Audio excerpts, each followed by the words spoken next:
The third meeting of the Special Political and Decolonization Committee, the fourth committee, is called to order. Since 1993, Gibraltar has been represented at these meetings of the United Nations. The Fourth Committee, as it's known, is tasked with decolonization issues, as well as Palestinian refugees, human rights, peacekeeping, mine action, outer space, public information, atomic radiation, and the University for Peace.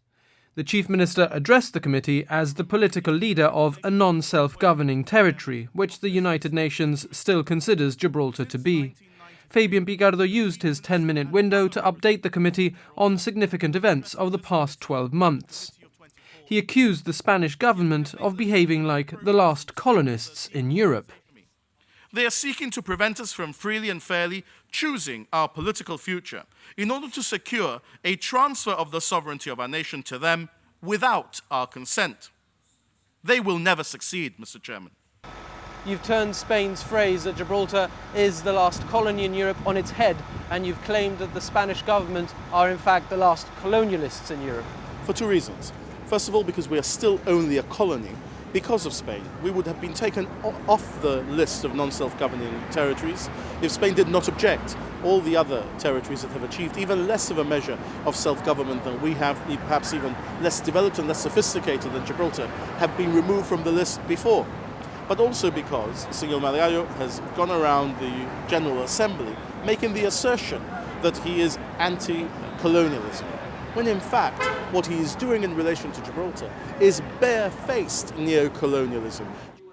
Mr. Picardo also referred to some recently established building blocks of nationhood that he argued make the ROC a better candidate for removal from the UN's list of non-self-governing territories than many who have already been removed.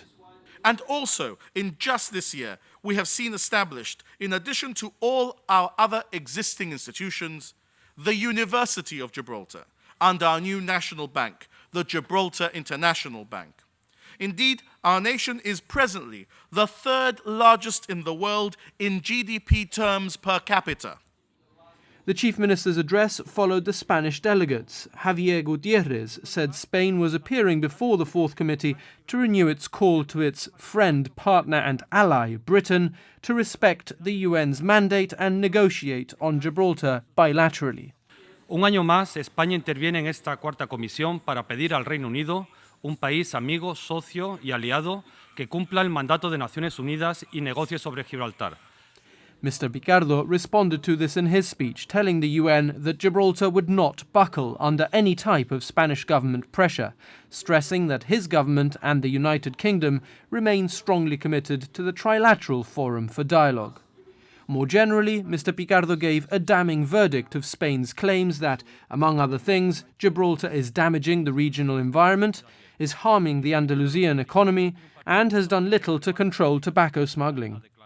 Well, we've heard it all before, and we know that what they are saying in this august institution has very little basis in fact. And I think there are people in Spain who write speeches for ambassadors in New York who should be embarrassed about what they are sending up to New York. Well, you know that they were very upset that I mentioned the fact that they'd fired rubber balls at a jet skier, although there was a video which demonstrated that, and although David Lidington and David Cameron made complaints about that. But when I came to the United Nations and said it, all hell broke loose and it was terrible that I'd come here. Of course, because they were embarrassed internationally at what they had done.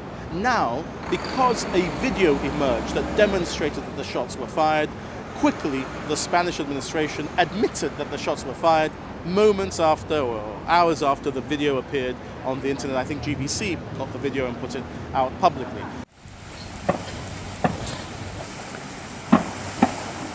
You might say to the United Nations Committee, if they've lied to you about one thing and there's video evidence of the opposite, what else might they have lied to you about?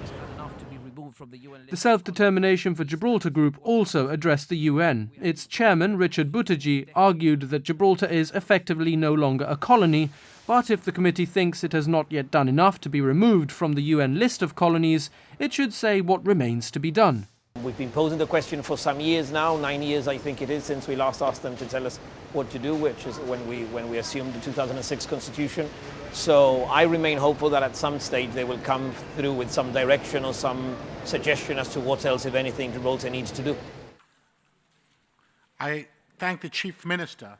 Gibraltar's representatives have also repeatedly invited the United Nations to send a visiting mission to Gibraltar. But requests for this visit and direction on how Gibraltar might move closer to being removed from the UN list of colonies are made more out of hope than expectation.